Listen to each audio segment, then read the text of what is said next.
Cuando quieras, amigo. Caballero, en primer lugar, te damos las gracias por haber aceptado venir aquí a que te veamos y a que...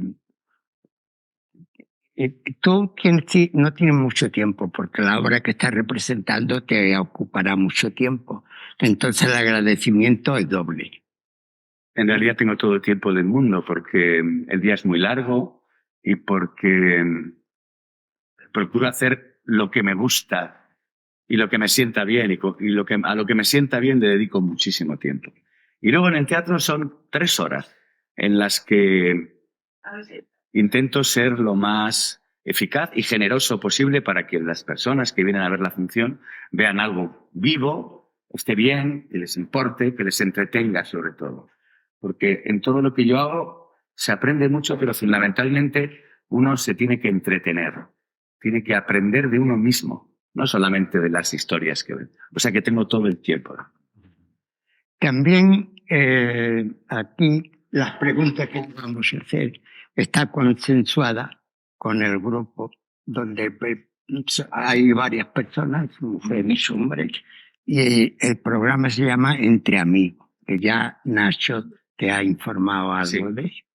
Entonces, las preguntas las tengo yo aquí para hacértelas. Son preguntas concretas, concisas, y porque el Nacho nos ha ido llevando donde tiene que llevarnos. Entonces, cuando tú digas, muy bien, adelante. Empezamos. Adelante.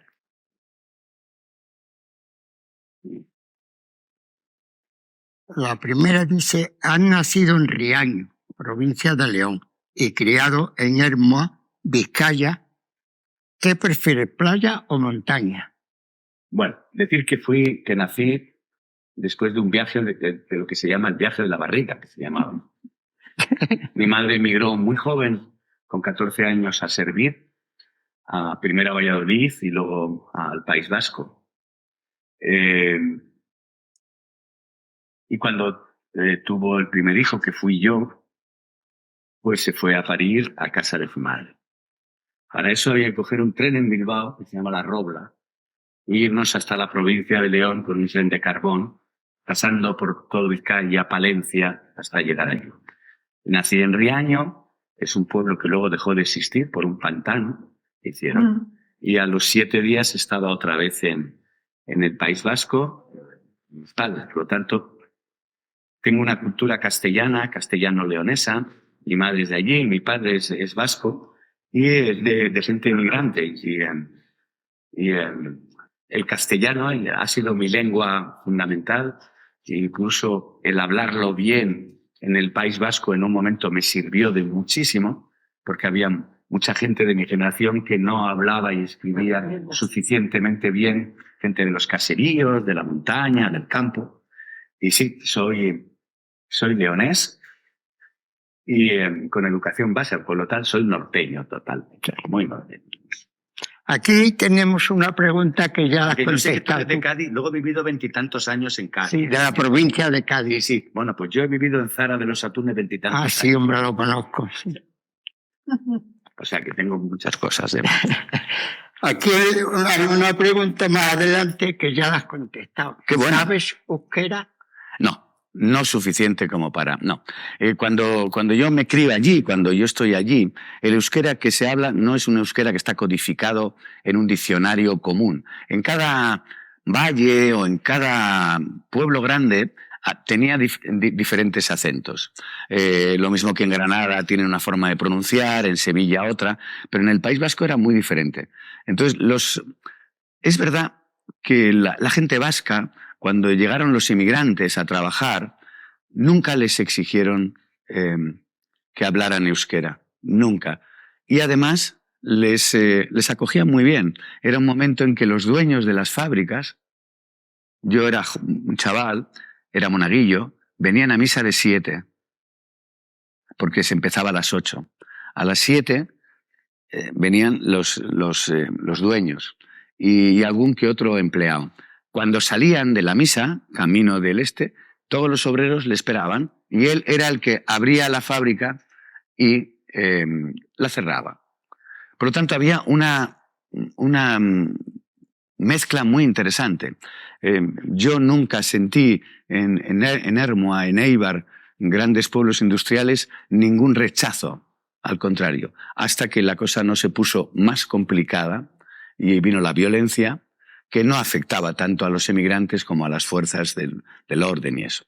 Hasta ese momento no hacía falta hablar euskera. Es más, se premiaba que hablaras buen castellano. Y ahí sí que voy a echar una disputa. En España se habla castellano muy bien en muchos sitios, pero como en la montaña de León, Palencia y Burgos no se habla. Por mucho que digan de Valladolid, lo siento mucho. El castellano nace a esa altura, hasta llegar a La Rioja, que es donde nace con Gonzalo de Berceo. Esa es nuestra. Y yo pertenezco a ese acento, con lo cual el castellano me ha dado... es más, yo trabajo en América Latina y no me dejan hacer acento argentino, aunque lo sé. Les gusta que hable como yo, como hablamos aquí. O sea, que he hecho argentinos que no tienen acento argentino. Pues así es. Sí. Dice aquí, has hablado de tu padre en varias entrevistas. ¿Te marcó de alguna manera especial? Mi padre es una de los pensamientos remitentes que te van produciendo un amor profundo y que luego te quedas enganchado a sus cosas. Yo tengo una estupenda relación con mi padre y fundamentalmente lo que me enseñó de esa relación es a reconocernos en nuestros mayores, en lo que tenemos de ellos. Y también me ayudó a superar algún problema por comparación. Pero es que además mi padre era un ser muy, muy especial, que él llegó un momento en que aceptó las circunstancias, después de todo el miedo que pasó cuando yo le dije que quería ser actor, pasó un miedo. Se temía lo peor. Pensaba que eso era imposible y se le comían los demonios, se ponía que es que no. Había días en que no podía ni hablarme, pobre, estaba desesperado. Y yo nunca me enfrenté a él con eso, acepté ese dolor porque notaba que era muy sincero. Y contra el miedo es muy difícil establecer algo de una manera amorosa. Con el paso del tiempo, mi padre me enseñó a valorar algo que me ha servido. Era un hombre, era una familia humilde de trabajadores. Mi padre luego hizo muchas cosas. Fue marino, estuvo navegando varios años, fue comercial, fue viajante, mecánico, tornero, padre, entrenador de fútbol, presidente de club, concejal familiar por Alianza Popular en los primeros ayuntamientos. Y con todo me enseñó que siempre me decía, lo mejor tuyo, hijo, es que tú no tenías una vida para nada. ¿Tú quién ibas a ser? ¿Cuál era tu futuro tal como estaba entonces aquello? Pues trabajar, quedarte en la fábrica, casarte pronto, tener una familia. Y por un defecto, porque no vales para eso, pues resulta que has encontrado una vida. Y esa vida te ha hecho cambiar tanto que me tranquiliza la mía. Él siempre me decía, yo no voy a dejar de ser yo, pero es que ser yo contigo al lado es mucho más cómodo. Me resulta más fácil. Pero no me obligues a dejar de ser yo. Y no te olvides de quién eres tú. Y por eso le tengo tanto cariño a mi padre. Porque supo ver que habíamos trascendido. Y me enseñó a mirar a mis hijos. Yo tengo 2 hijos y ahora mismo si algo me importa en la vida, aparte de aprender a vivir, esta etapa que me toca, es qué relación tengo con mis hijos. ¿Cuál es el mundo con mis hijos? Es lo más maravilloso para cerrar o completar el ciclo. ¿Qué será de ellos? ¿Qué cosas vivirán que yo voy a vivir? ¿Y qué cosas aprenderán de todos los errores que hemos cometido y de todos los aciertos? Pues también, ¿no? Esa es la ley de vida. Aquí tengo yo una pregunta que está al final y por el tiempo me temo que no va a llegar, pero ahora encaja en el momento. Yo te la puedo hacer todo más corto. Daniel y John también son actores. ¿Te hubiese gustado que se dedicasen a otra cosa? Pues viene a colación. nunca lo por pensé. que estabas- Sí, nunca pensé que mis hijos fueran a dedicarse a esto. De hecho, no empezaron como tal. La única obsesión que tuve con mis hijos es como yo no fui a una escuela, fui a una escuela taller, yo estudié en una fábrica, soy actor, pero soy electricista. O sea, mis estudios son de electricidad y lo que se llamaba electrónica, cuando la electrónica eran los televisores nada más. Y los porteros automáticos y todo eso. Mis hijos... Y las radios pequeñas, ¿te acuerdas? Las radios pequeñas, exactamente. Mis hijos pequeños, han decidido dedicarse a esto y han creado una saga. Y al final me he quedado tranquilo porque, por un lado, conocen el mundo en el que se mueven y de momento son felices sin que les pase nada extraordinario. Es decir, el día a día de su actividad les colma.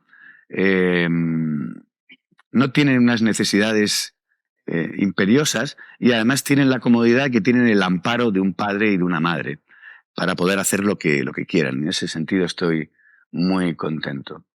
Si además alguno de ellos, como parece, tiene tanto talento que va como una moto de rápido, pues en todo caso a ese hay que decirle lo contrario. Tranquilo, no pasa nada, espérate, aguanta, no vayas tan rápido, disfruta, ama, come, bebe, y sobre todo ama, dale mucho amor a la vida porque te la está...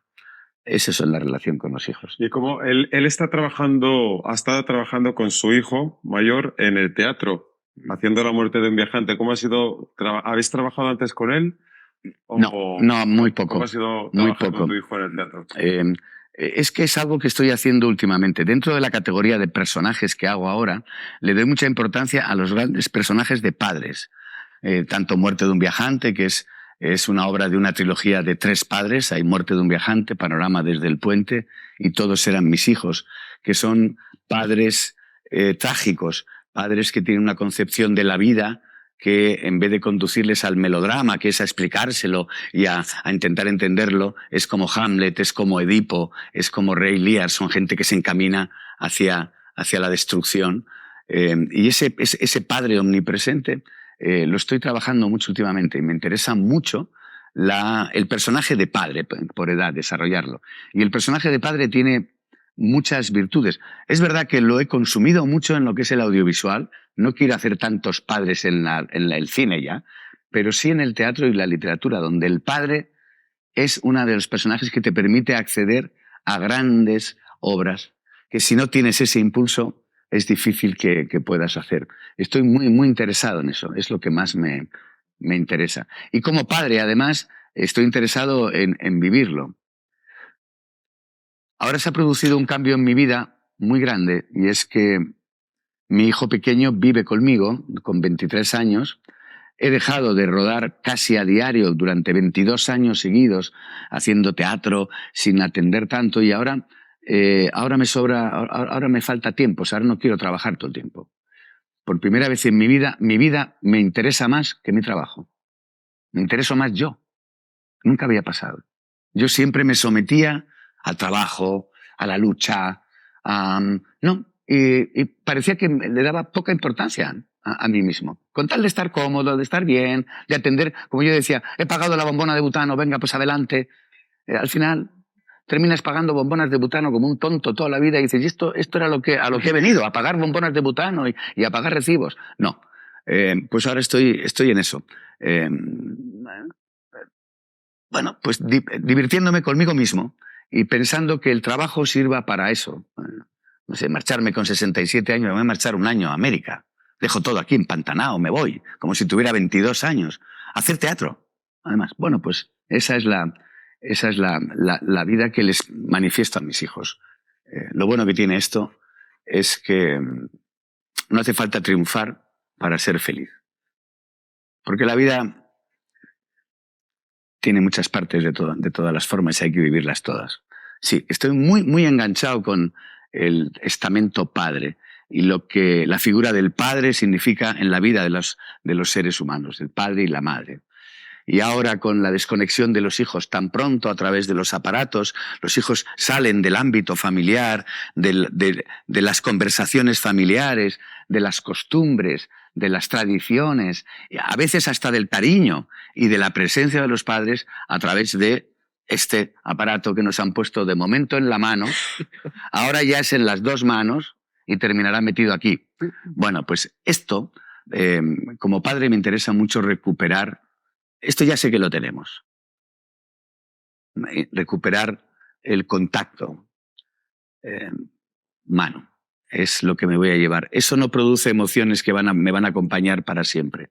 La relación con mis hijos y con los demás seres humanos me producirá sensaciones que perdurarán en la tapa de la tierra y de lo que fuera.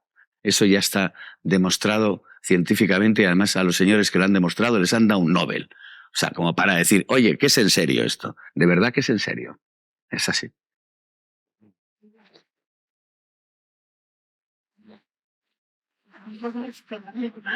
La única manera de cambiar es reconocer qué hacemos todos los días a primera hora.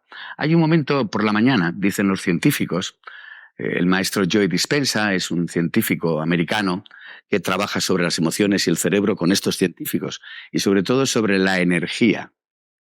Y lo mismo que de repente han descubierto que hay una cosa que es un agujero negro, que es una energía que no existe, pero que es energía y que no la podemos ver.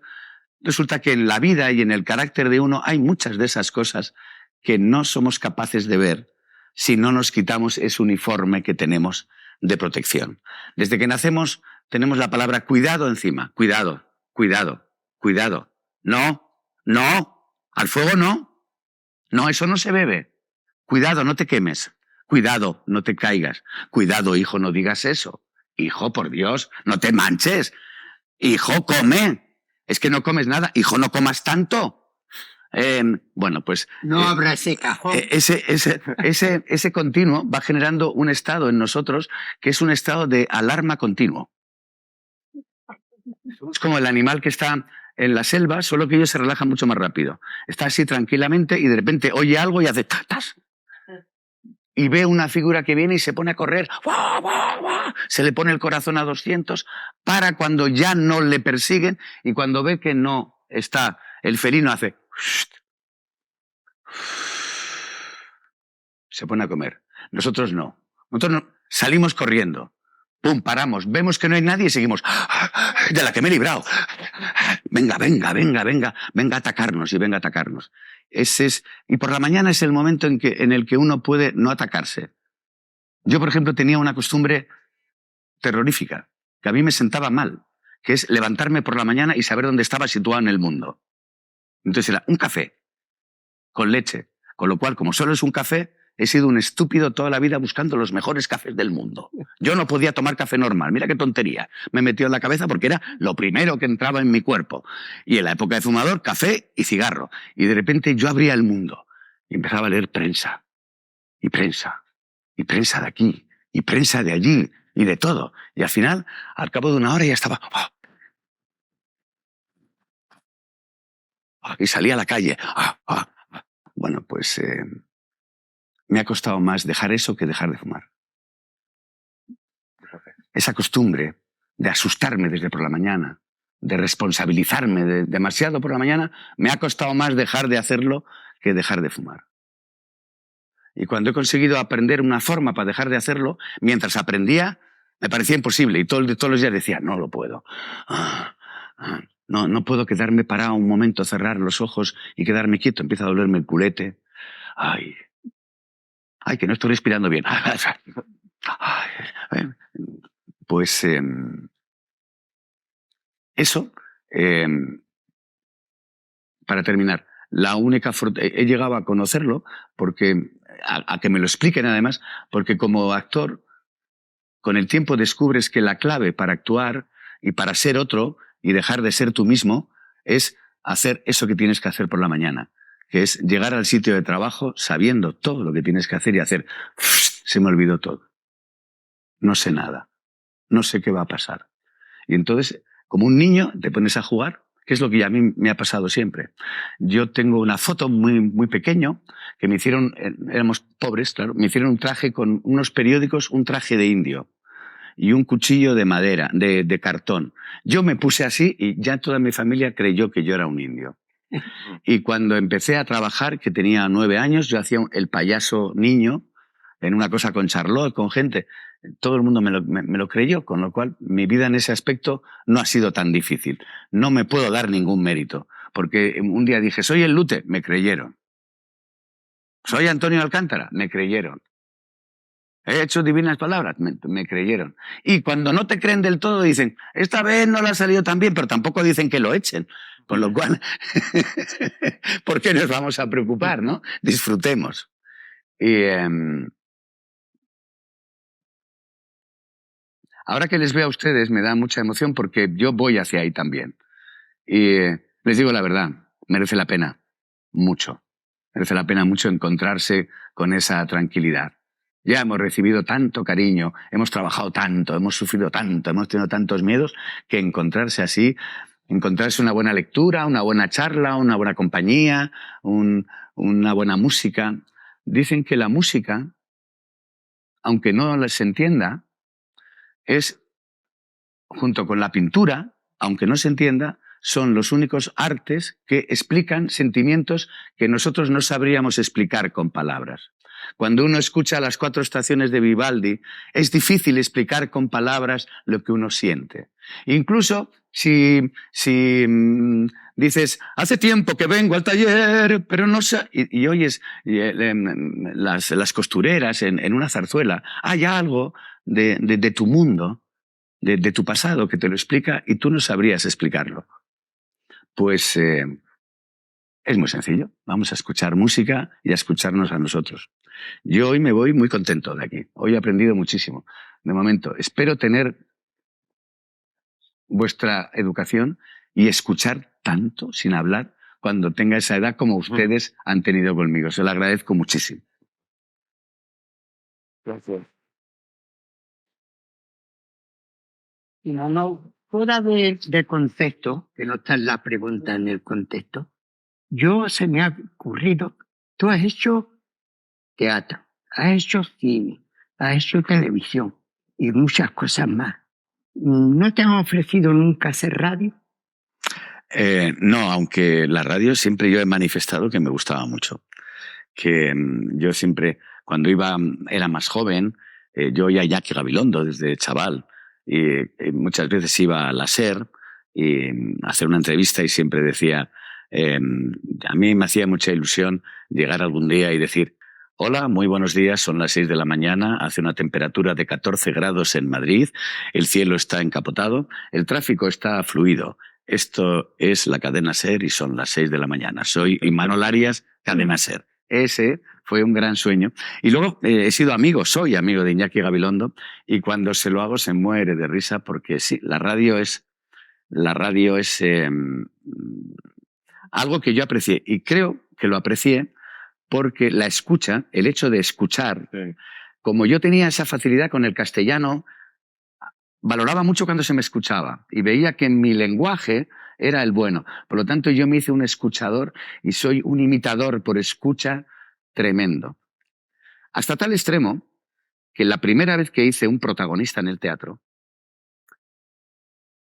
el director se dio cuenta que yo tenía un problema y no entendíamos por qué. Y es que yo no fijaba el texto, sino lo fijaba con movimientos y con muchas explicaciones. Si no, no me lo aprendía. Hasta que un día él se dio cuenta que yo me sabía los personajes de todos los demás actores. Y dijo, oye, ¿tú por qué te sabes los personajes? Y dice, porque los escucho atentamente.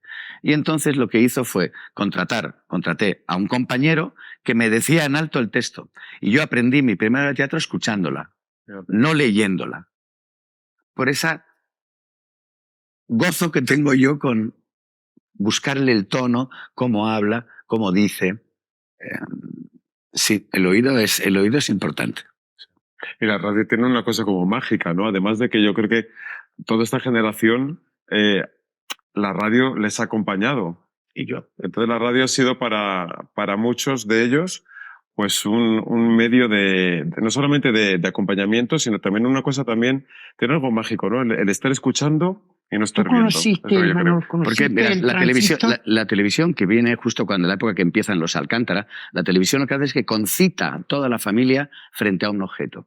En la radio, tú podías estar escuchando la radio personalmente, pero el resto de la familia tenía su radio contigo. Es decir, la radio era muy individual y muy familiar. Ujú. Y además afectaba a todos en diferentes extremos. Y además había que aceptarlo. Es decir, ¿qué mujer no se ha planteado todos los domingos de mi vida voy a estar con Carrusel Deportivo? Vamos a ver, voy a tener que buscarme hacer algo porque no voy a estar todos los domingos desde las 4:30 de la tarde, piribiri, piri, piri, gol el Mestalla, grito del otro, no sé qué. Claro, yo todavía hoy voy conduciendo y a veces voy con una persona, un maestro de yoga o algo así, y me pongo mi Carrusel Deportivo y siempre digo, no sé por qué sigo poniendo Carrusel Deportivo los domingos para ir en el coche, por ejemplo. Bobby de Glaneo. Caravana fin de semana. Nosotros, los que conocíamos mucho, era Matías Prat. Matías Prat. Qué bien radiaba los partidos. Y, madre mía, qué bien. Era un locutor. Matías Bueno, Prat. ahora llegamos a una pregunta que es muy triste. A ver. Dice, en más de una ocasión has reconocido que tus inicios llegaste a dormir en el metro. ¿Nunca pensaste en volver a Hermua que te mantenía en Madrid? ¿Te mantenía en Madrid? No puedo. Sí, bueno, es que eso tiene un titular que parece muy... he dormido en el metro.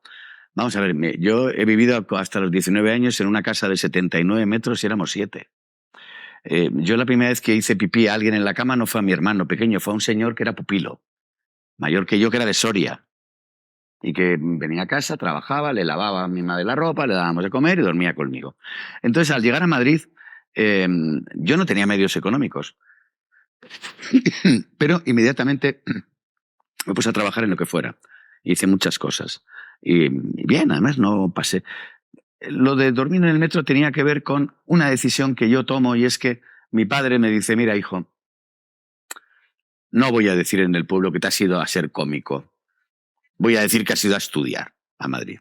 Por lo tanto, yo hasta que en junio no había vacaciones oficiales de los institutos y de todo eso, yo no podía volver a casa, a mis vacaciones. Y en verano no se trabajaba. ¿Qué pasa? Que yo en aquel momento empiezo a trabajar en la Zarzuela, haciendo cositas muy pequeñas, y la Zarzuela terminaba como 20 días antes de la fecha de vacaciones. Y yo vivíamos al día. Si yo fallaba 2 días de trabajo, ya no podía pagar las 60 pesetas de la pensión, las 13 pesetas del ducados, más porque andábamos por el centro. Y entonces la pensión me dejaba la maleta, que tuviera la maleta los días que no podía ir, no me los cobraba, incluso me dejaba que me duchara, y yo terminaba a las 12:30 o la 1 de hacer la última función, porque entonces hacíamos 2. Comía un bocadillo, me quedaba. Y a las 2 de la mañana, cuando cerraban la verja, tú te ponías allí en óperas y en la verja no había nada, no había nadie, delincuencia ni nada. Era 1978, imagínate. Todos éramos policías entonces, los serenos, los taxistas. No pasaba nada en Madrid. Nada más que el golferío de la gente que podía en sus sitios. Era un sitio, te quedabas ahí un rato, y que a las 5 de la mañana venía gente, abría la verja para ir preparando ya el metro, que se abría, creo que era a las 6, y a las 5 de la mañana nosotros salíamos, dábamos un paseo, e inmediatamente yo estaba en la Escuela de Arte Dramático, que era en ópera, en lo que es el Teatro Real. Venían las limpiadoras a las 7, y entonces subíamos, nos duchábamos en nuestra propia escuela, y a las 8 estábamos en la cafetería, que nos invitaban al café, y todo el mundo decía, esta gente qué afición tiene, viene 1 hora antes aquí y está tomando café delante de la escuela. No, afición no, es que habíamos dormido al lado. O sea que no fue tan trágico. Y luego yo nunca he sentido, yo no puedo decir que no, mi vida ha trascendido mucho, porque yo no tenía medios económicos, y yo soy uno de los 0,7% de los actores y actrices, 0,7 o 1%, que tienen una carrera de 50 años y que han cuantiplicado sus ingresos con todas las vicisitudes. Yo he ganado muchísimo dinero y he pagado muchísimo dinero por multas porque parece que se hizo mal algo. Con lo cual el dinero para mí tiene una importancia ya muy relativa. Pero nunca me he sentido pobre y me he sentido siempre muy bien pagado. Y al tener mucho éxito, es que no te puedes quejar, no puedes decir nada más que gracias. Y ojalá que haya servido para algo, ¿no? Porque no me puedo quejar, realmente. La siguiente pregunta viene muy relacionada. Perdona que te diga, estás haciéndolo muy bien, ¿eh? Estate tranquilo que estás haciéndolo muy bien, ¿eh? Sí, o sea, ya ves que yo no te digo nada, nada, pero estás haciéndolo muy bien. Lo que te he dicho. Me tiene Me da la jubilado. tranquilidad. Está. Lo que te he dicho antes me da la tranquilidad. Pues yo era ferroviario. Ah, mira tú, como el padre de Alcántara. Sí. Entonces, la pregunta que sigue, casi has contestado a ella, pero bueno, dice, ¿en qué momento sentiste que lo estabas consiguiendo? ¿Y cuándo comenzaste a vivir mejor? Ya has contestado algo de esta pregunta. Sí, enseguida, nosotros entonces no había tantas cosas como ahora. Si yo tuviera que ser actor ahora con 18 años, o sea, llegar a Madrid como llegué, lo tendría muy difícil, porque hay más trabajo, pero no tan continuo, y sobre todo hay muchísima más gente. Ahora la gente que se dedica a esto, hay tantas formas de dedicarse a esto, los móviles, que cuesta mucho llegar. De hecho, la cifra que he dado antes se completa. Solo el 7% de los actores, de los miles de hombres y mujeres que se dedican a esto, solo el 7% consigue vivir de ello 3 años seguidos, 4, no tener que compaginarlo. Hay actores estupendos que completan su vida con otro trabajo estupendo siendo también actor. De esos hay la mayoría. Hay actores que son docentes y luego trabajan también. Hay muchas. Hay actrices, como la persona que me ha invitado a venir aquí, que es una actriz y además es una técnica regidora, es la jefa de la compañía. Qué cosa tan curiosa. Mi jefa es mi compañera de reparto también. Tiene esta... Y al final, cuando los actores se hacen mayores a los que he conocido, he tenido siempre mucha curiosidad por ver qué destacaban. Y salvo casos muy concretos, había actores que les gustaba fardar de eso mucho. Yo recuerdo un día que apareció Tony Leblanc, en Cuéntame, ya malito después de aquello, que había hecho Torrente y se había recuperado. Apareció Tony Leblanc y como estaba Luis Ciges, bien, había hecho mucha comedia, mucho teatro musical y comedia. Luis Ciges, Pepe Sancho, Fernando Fernán Gómez, López Vázquez. Ahí había una cosa de los que se la habían trabajado. Y un día apareció Tony Leblanc con un papel del sindicato de 1977 y hacía: mirad aquí, ¿quién ganó más dinero en 1977 de todos vosotros? Y hacía entonces, decía él, yo. Y siempre decía López Vázquez, ¿y cuánto te queda? Y decía él, nada. Porque lo jugaba todo al casino. Entonces decía, bueno. Entonces López Vázquez, que en paz descanse, que era un maestro, decía, pues yo soy uno que ha ganado mucho dinero y que he sido tan tacaño que no merezco ningún respeto. Decía, no he invitado nunca a un café a un amigo. Y luego vino la última mujer de mi vida y me lo quitó todo. Me lo merezco, decía. Pero nunca destacaban lo que habían ganado en general. Lo que destacaban era esa película que habían hecho, que les había cambiado su vida o que les había proporcionado un país donde le conocen. No sé, yo puedo contar con los dedos de la mano países en los que soy conocido, en los que he vivido, en los que tengo alguna propiedad, algún amor de amigos, alguna relación, que son Argentina, Uruguay, en Venezuela en su momento. Y es una sensación muy agradable pensar eso por encima de todo, ¿no? Porque además cada país tiene su incidencia. Yo ahora me voy a Buenos Aires y a Montevideo a hacer 7 meses de trabajo. y me encuentro con que salgo de aquí después de unas elecciones muy calientes y voy allí a donde un tipo que dice que va a dolarizar. O sea, yo no sé, por ejemplo, si en marzo voy a cobrar las entradas en dólares o en pesos, o a lo mejor en titanio, o sea, un poco de tierra, de litio. Yo no sé cómo vamos a cobrar eso porque hay un nuevo gobierno. Perdón por la expresión, me chupa un huevo, me da igual. Estoy feliz de ir allí y de hacer teatro y que salga el sol por Antequera. Seguro que para pagar un apartamento y para pagar el taxi y la bombona de butano vamos a salir. Y sin embargo, esa ciudad que tiene todos esos problemas es que es enorme y maravillosa. Lo que más les gusta a los españoles es ir de tapeo y de... Bueno, pues allí es ir al teatro. Entonces ir al teatro allí da igual quien esté, da igual lo que ganes o pierdas, es una gloria. Y conocer sitios así te ayuda mucho a bajar el suflé tuyo. Ah, qué suflé. Ah, estoy muy bien.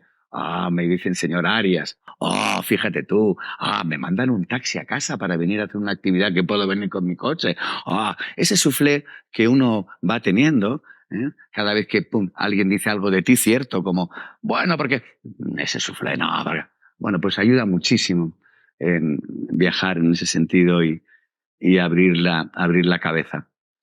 Y el día que no puedo hacerlo, lo interpretaré. Yo creo que me haré obras de teatro de viajes. Voy a hacer un espacio de viajes. Me voy a inventar... No he estado nunca en Tahití. Me inventaré un viaje a Tahití. Y diré la mentira y diré, cuando llegué a Tahití, apareció una señorita con muy poca ropa y muchas flores así, que era entre color tabaco y color arena de Cádiz, una cosa así guapísima. Y diré, pero has estado en Tahití. No, ¿en qué más da? ¿En qué más da? Ya. Aquí, Imanol, al final tengo una pregunta y no quiero que se me vaya. A ver, esa es la buena. A ver, esa. Como te he dicho antes, has hecho de todo. ¿Te han ofrecido monólogo o no te gusta? Sí, elegí un monólogo una vez y luego se convirtió en otra cosa con la directora. Pero un amigo mío escribió un monólogo de flamenco y antes de morirse me dijo que tenía que hacérselo en el teatro en América porque iba a quedarse su familia muy cortita. Era un letrista de Camarón, un hombre del flamenco, y se murió al poco tiempo. Y ahora, parte de lo que voy a hacer en Buenos Aires es que por primera vez una pareja de directores muy exitosa del cine me han escrito una pieza de monólogo que se llama Toda una vida, y que es un formato de monólogo que habla de una vida. Solo que esta empieza al revés. Empiezo en el ataúd y termino en un cochecito de ruedas con un chupete, así con esta cara mía, haciendo la vida hacia atrás. Entonces no lo he hecho nunca, voy a ensayarlo ahora y de Buenos Aires vendré con dos obras. Una sobre un matrimonio y las dos maletitas es lo que me voy ahora a producir allí. Antes de terminar, yo te voy a pedir un trocito del monólogo ese que es de mi tierra. ¿Qué es cuál? El monólogo ese que has dicho que querías hacer. Antes de eso, un poquito nada más para que yo me... Ya lo has puesto nervioso. Sí, enseguida se pone nervioso. No tiene tabla. Madre mía. No creo que pueda recordar todo.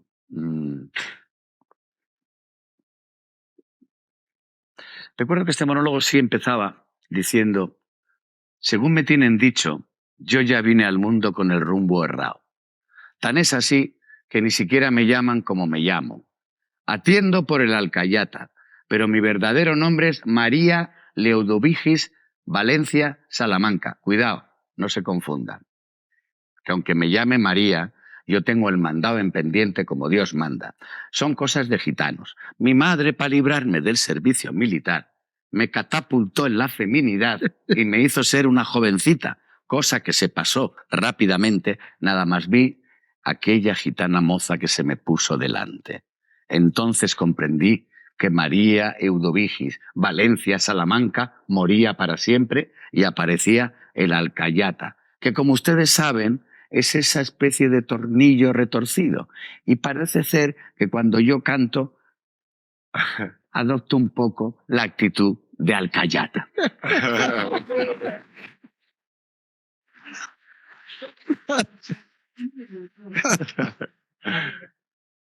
aquí pone, dice, comenzaste tu carrera en el teatro. ¿Cómo fue el salto al cine? Un milagro. Un milagro. Me llamaron un día para hacer un personaje de una frase, aparecí, la rodé, yo fui en metro, me mandaron en casa en taxi y ya nunca me bajé del taxi. Y la primera película importante también estaba, había terminado el servicio militar. Yo en el servicio militar me tocó en África y por lo visto, por la relación que yo tenía con mi primera mujer y su familia, hubo un alto mando que se cuidó de que me cuidaran. Es decir, que me colocaran en el sitio en el que yo era más habilidoso. Que no iba a ser un buen legionario, pero sí podía organizar cosas interesantes. Bueno, pues me colocaron allí. Cuando termino, yo empiezo a hacer teatro y soy primer actor de la Compañía Nacional, en un año los 3 protagonistas, y sigo haciendo teatro hasta que un día aparece un señor cubano. El cine cubano, a pesar de la pobreza del país, tuvo una década del 70, 80 y 90 de unas películas internacionales increíbles, ganaban en Cannes, grandes películas. Y viene ese señor y me dice que hay una película, la más costosa hasta ese momento en Cuba, la primera gran película de la Revolución, que habla de la novela nacional cubana, que es la historia de un español y una mulata en la época de la colonia. Y dije yo no había cogido nunca un avión. Me montaron en un avión, la película duraba 6 horas. Era un libraco así de gordo, era como si un guión de cine es uno, pues esto eran 6 guiones de cine, yo que nunca había leído, en ese avión de Cubana de Aviación que echaba humo, una especie de vapor, y me fui allí y empecé tan mal que al principio ellos probaban el material conmigo, o sea, me maquillaban y me enseñaban a moverme delante de la cámara, pero eso no se vio luego en la película. Simplemente se probaba cómo era la luz, si estaba bien la fotografía, o sea que fue una suerte. Y ahí alguien me dijo, tienes las mismas características físicas que los actores que te han precedido. Te pareces a Paco Rabanne joven, a Mistral, a Simón Andreu, a todos estos que eran así morenos, y ese es tu prototipo. Y harás mucho cine. Y he hecho muchísimo cine. Muchísimo cine. Sí. Manuel, antes en el teatro, como tú muy bien sabes, existía el regidor que se metía en un cajón y os iba diciendo lo que teníais que decir. Ese era el apuntador. El apuntador. Tenéis que aprender de memoria el... Sí. Sí. Porque es que sí. es complicado. ¿Y tenéis fallos? ¿Tienes fallos? Algún día, sobre todo de pronunciación. O algún día, es difícil ya que, porque verás, contrario a lo que parece, actuar bien no es ser maravilloso todos los días, inventarse y decir, oye, es que estoy vivo, es que hoy me he inventado esto. No, curiosamente, si tú quieres ser un gran instrumentista con Schubert o Beethoven, hay que saber mucho y sobre todo repetir y repetir y repetir y repetir el hecho artístico con la misma disciplina para que siempre sea bueno y diferente. Pues en el teatro es igual. Entonces, antes había apuntador porque había 3 funciones y había compañías que hacían 3 funciones diferentes.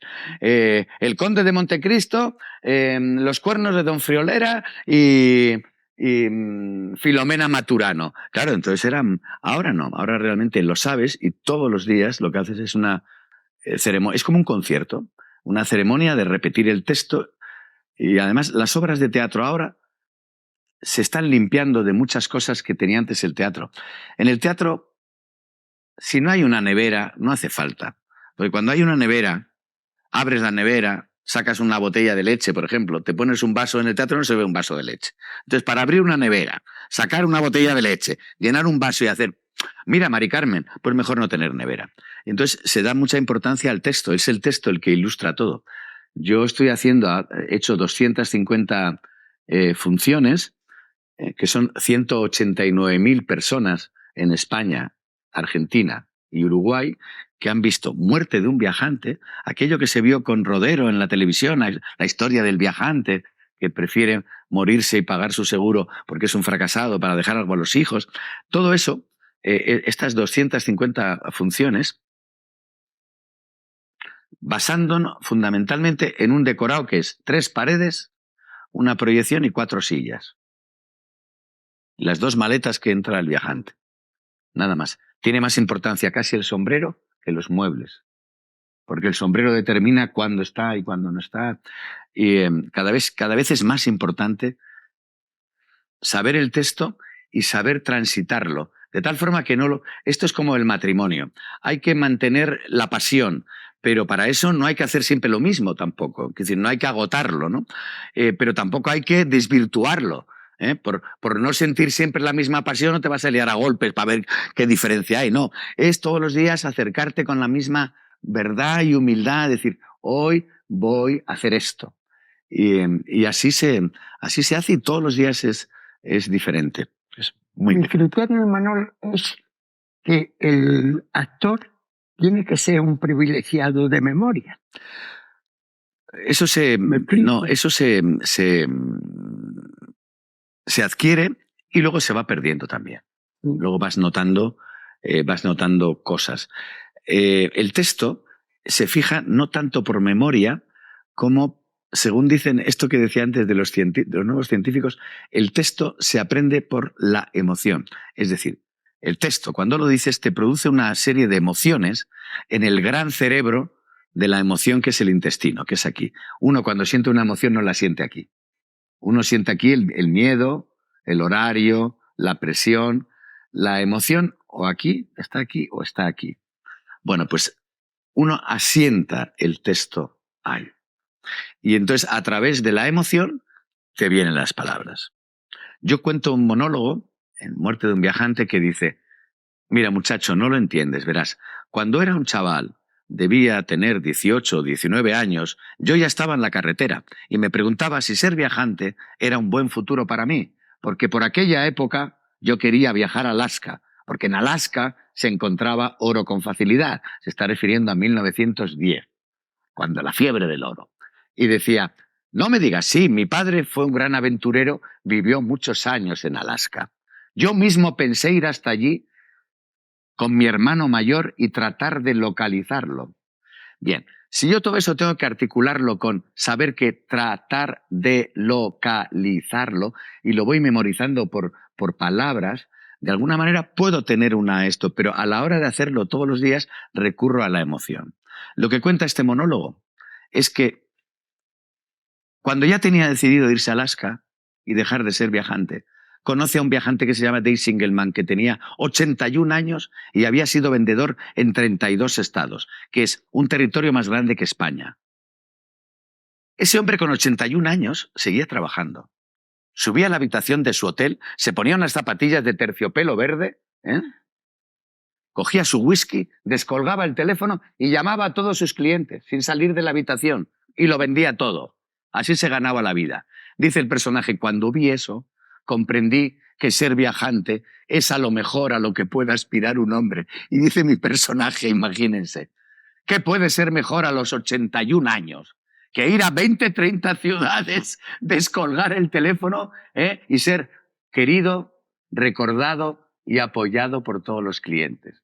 O sea que el sueño de este hombre es trabajar con 81 años, con sus zapatillas de terciopelo verde. Dice, cuando murió, dice, por cierto, murió como un viajante, con las zapatillas puestas en el vagón para fumadores de un tren, entre Boston y Nueva York. Pues yo no sustentaría eso si en el fondo no busco esa emoción. ¿Cómo llegar a decir qué maravilloso tiene que ser ir con 90 años, levantarte a las 7 de la mañana, afeitarte, cogerte el metro, irte a vender, volver a comer rápido al mediodía y venir por la noche? Y dices, es una locura. Bueno, pues se puede hacer a través de la emoción, de lo que le producía a este hombre. ¿Es una aberración? Bueno, pero ese era él. Eso es lo que le toca a este hombre.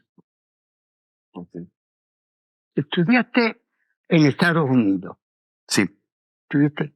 ¿Y no te interesó quedarte allí? Que en aquellos tiempos Estados Unidos privaba el dólar, que valía 168 pesetas. Pero es que era un mercado. Mira, yo tenía mucho trabajo aquí y tenía muchos compromisos. Y para estar allí hace falta abandonar todo y dedicarte. Yo sí viví la experiencia de un buen amigo que empezó un poco más tarde que yo, al que yo acogí en mi casa en un momento determinado, que trabajaba en España, pero trabajaba y hacía películas importantes, pero a lo mejor hacía una película cada 2 años. Con lo cual cogías el dinero de esa película, lo dividías en meses y ganaba como un repartidor, que es Antonio Banderas. Y Antonio sí decidió enganchar allí lo primero, conseguir un dinero, e ir allí y jugársela a lo que fuera. Y entonces, en mi época, no éramos tantos los que hacíamos eso. El primero fue Antonio, y luego a través de Almodóvar sí hay gente que ha ido, porque Almodóvar ha llegado a ser uno de los directores más conocidos en el mundo. Y no. Y luego he hecho cosas con americanos, todo con actores mayores. Yo he hecho una película con Charlton Heston, que era El Camino de Santiago. He trabajado con Kirk Douglas, he trabajado con Faye Dunaway, he trabajado con Annette Bening, pero siempre aquí en Europa. No. ¿Y te fuiste a estudiar interpretación o inglés a Estados Unidos? No, yo fui a rodar el último capítulo de Anillos de Oro. Y entonces la sobrina de Lorca, que hacía un personaje que vivía en Nueva York, me habló de Stella Adler, que era una gran maestra, y que Stella Adler tenía un curso abierto y que ella iba. Yo no pensé nunca que podría ir a ese curso. Es como si dicen, oye, mira, que es que está Ancelotti y tiene un training para jugadores jóvenes. Pues bueno. Entonces, cuando fui, Masó te contrataba y te trataba como... Pedro Masó era como... me puso en un hotel increíble y bueno, yo tenía toda la serie cobrada y no me había gastado nada porque estaba trabajando. Entonces tenía el dinero y digo, bueno, me voy a quedar. Y me instalé en las clases. Y en Estados Unidos descubrí enseguida que si no trabajas nadie te hace caso. Yo veía que llegaba, entonces yo pedía escenas con gente y todo el mundo me decía que no. Hasta que un día ya se lo comento y me dicen, es que te ven ocioso. Digo, ya, pero ¿qué pasa? Que no, es que aquí hay que trabajar, hay que demostrar trabajando. Dicen, mira, ves ese que llega, había un chico de Braxton, que luego ha sido productor de cine y director de cine importante, que su familia era millonaria y llegaba con un coche deportivo de esos de €500,000. Sin embargo, él aparcaba el coche, pero luego trabajaba de camarero, porque si no nadie te daba escenas. Y entonces yo fui y le pedí al hotel ser guía de turistas españoles para comprar los Levi's 501, las camisetas cuando íbamos a Nueva York, las zapatillas, los gadgets. Yo acompañaba a los turistas, trabajaba de eso y me hice un curso importante que fue el primer curso de inmersión en el trabajo práctico. Eso era ponerte a hacer escenas con a grandes actores americanos que eran amigos de la escuela y de repente yo un día apareció Ben Murray y claro, era muy interesante. Esa fue la etapa en Estados Unidos. Y ahí entendí que la vida es como te sale. No, el éxito no tiene una forma. Es algo neto pero inconcreto y da igual. Yo nunca me sentí muy cómodo aquí. Yo me he sentido muy cómodo en mi país. Me gusta mucho mi país, me gusta mucho mi idioma, me gustan mucho los países que hablan mi idioma. Con todas las contradicciones, yo soy muy feliz. Son como nosotros, pero más jóvenes, porque han empezado su vida nueva más tarde. Y es un reflejo, no sé, como artista me interesa mucho lo español, lo hispano, mucho. Y Manol, en tu biografía... Aparte que me quieren mucho allá, sí. Me tratan de gloria. No, pero lo de allí es, como no estoy todo el tiempo y no la fastidio tanto, que si estás alguna vez pues entonces te quieren mucho más porque te ven de vez en cuando, entonces te reciben como el hijo pródigo que vuelve, claro. ¿No? Y Manol, en tu biografía pones de que eres simpatizante del Athletic. Soy del Athletic de Bilbao, sí, por herencia. Yo coincido contigo también. Y de River Plate. Cae simpático por aquello de lo que eran los nativos de... Sí, porque es un club. Bueno, ¿Tú conociste la delantera Iriondo, Venancio, Zarra, Paniza, Paniza sí. y Ramayé de portero? Sí. Fue porterazo, era. Sí. ¿Y qué equipo en aquello? Sí, señor. Mi padre fue presidente del Lermoa y fue segundo entrenador del Eibar cuando estaba en segunda división. Y ojeaba jugadores jóvenes, Julen Guerrero, y entonces toda mi vida, mi hijo mayor, que es un forofo, mi hijo mayor, por mi padre estaba muy acostumbrado, cuando iba a ver a mi aita, pues iba luego al campo de entrenamiento y siempre tenían camisetas en casa, porque mi padre estaba muy vinculado. Manu Arias estaba muy vinculado con el fútbol. Sí. Vamos a tener que ir terminando. Y pues hay algunas preguntas Así que, José Luis, escoge tú la pregunta que le quieres hacer. Venga, escógela tú. Aquí dice, pero estas ya las has contestado, pero has tenido la oportunidad de trabajar con Fernando Fernán Gómez, Juan Diego, José Bódalo o Berta Riaza. ¿Te dieron algún consejo que aprendiste? ¿Qué aprendiste de todos ellos? Pero esta pregunta ya has contestado algo. No puedo decir otra cosa, no, pero sí te puedo decir que eso no me enseñaron. No me dieron consejos. Fue algo más. A mí, mis mayores, con todos los que he trabajado, me han dado un cariño, un respeto, que me ha hecho quererles mucho más y respetarles mucho más. Yo he tenido una suerte porque me ha tratado fenomenalmente bien. No recuerdo, no han dado ninguna cosa de competencia, ni de rabia, ni de nada. Y algunos de ellos me han dado lecciones serias, porque uno comete tonterías. No, les tengo un cariño y un amor. Sí. Que espero algún día ganármelo yo también. Aquí tiene una pregunta que no quiero porque me imagino que todos querrán saberla. Porque dice, ¿qué proyectos tienes para el futuro? Es que eso era lo que quería hablar desde el principio. Mi proyecto es encontrarme todos los días. No dejar que el viejo entre en mí, aunque ya soy mayor. Yo tengo 68 años. Estoy en esa edad, ya sabes que antes de llegar a los 70, todo lo habéis pasado. Bueno, todavía crees que es un poco resistente. Yo sé que en los 70 uno tiene que aprender más cosas todavía, porque el organismo se va cansando. Mi mayor interés ahora, por encima de todo, mientras trabajo, como, vivo, amo, respiro, actúo, mi único objetivo es saber qué pinto aquí, qué he venido a hacer aquí. Ya sé todo lo que he hecho, que ha sido mucho, y además me siento satisfecho. Mi gran pregunta es, ¿para qué sirvo aquí? ¿Qué me tengo que llevar de aquí aprendido? ¿Qué dolor y qué de rabia tengo que dejar aquí, que no vale para nada, para lo que viene?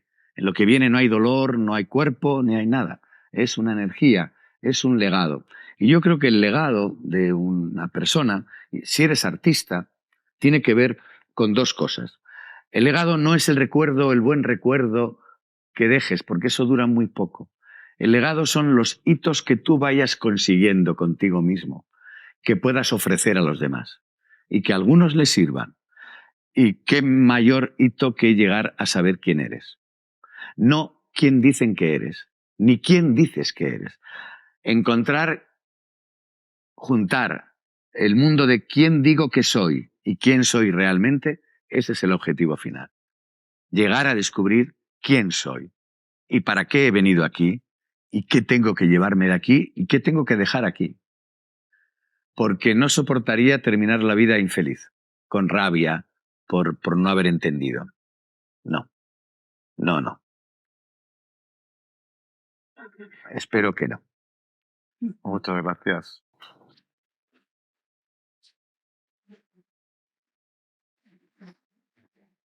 Yo tengo 89 años y aún con 89 años he aprendido ahora cosas tuyas y cosas de... Tú estás muy bien para tener 89. Está fantástico. Con eso. Con la edad 68. Está fantástico. 60. Claro, estoy llegando al portal, eso digo que estoy llegando al portal todavía. Yo Yo tengo que aprender mucho todavía de lo que pasa en el cuerpo, de lo que te pasa en la cabeza, de lo que te pasa en los ánimos, pero sí confío mucho en el ánimo, en lo de levantarte y tener un ánimo, ¿no? Y la curiosidad, sí. Sí, el mantenerte inquieto, ¿no? De alguna manera. Y sobre todo, últimamente he aprendido mucho. Hay una serie de alteraciones que nos hacen en general. Nos alteran un poco, ¿no? Nos alteran para que tengamos miedo, alteran nuestras familias. Yo últimamente procuro, casi tengo una actitud un poco pachorra de decir, venga, a mí no me... Venga, que no me asustan, que no. ¿Qué va a pasar ahora? Ya verás. Ya estamos. Hay quien dice, a mí no me venga con eso, con las cortes que yo tengo en la cara. Claro, porque eso sí, lo que uno a veces no sabe qué va a ser de uno. Ahora uno tiene en la cabeza toda la memoria con todas las llagas, Claro. rozaduras, golpes, besos, y ese es el saco que tienes que ir vaciando un poco, porque lo que no puedes es estar aceptando 177.890 días de tu vida con una preocupación, y hay un momento que dices, ¡fuera! Vaya, nunca me llevé bien con mi nuera. ¡Qué pena! Con lo maja que era, en vez de pensar, esta zorra, que mira lo que me... No, eso no me salió bien. Oye, qué cosa más tremenda. Pero yo a veces pienso, ¿cuándo decidí yo separarme de la madre de mis hijos? ¿Pues estábamos tontos o qué? Pues en aquel momento lo hicimos. Y como ya no, pues ya está. Pues ahora pues seguimos siendo amigos y siempre pensamos, ¿en qué momento fue? O con mi última mujer, yo con las mujeres, con mis ex me llevo muy bien, también lo aconsejo. Yo he tenido 3 administraciones y con las 3 he cumplido perfectamente. Cada una tiene su ministerio, su casa y cada una tiene su responsabilidad en mi vida. Pero es verdad que con la última, la separación fue, y lo voy a contar aquí así, fue casi de mutuo acuerdo por esa cosa de tienes que viajar mucho, estás creciendo mucho, eres mucho más joven, eres muy feliz, yo soy mayor y me quedo aquí, no nos vinculemos para no machacarnos uno a otro. Bueno, yo sigo trabajando con ella y cuando la veo siempre le hago una pregunta y digo, ¿en qué momento se nos ocurrió a ti y a mí separarnos? O sea, bueno, pero seguimos viéndonos, yo me ocupo, me preocupo, ella se preocupa. Pero la señora que trabaja conmigo hace 20 años, ya hace unos meses que tiene bromas conmigo y que dice, a ver si un día tengo que hacer la cama completa. Es una señora dominicana que trabaja conmigo hace 30 años. Y la pobre está de ver la camita abierta por un lado nada más, ya 2 años, entonces dice, a ver si algún día vengo y me encuentro las sábanas por el suelo o algo, me dice. Como es dominicana, yo le digo, ay no, mamacita, tú sabes que eso no se va a producir. Eso no.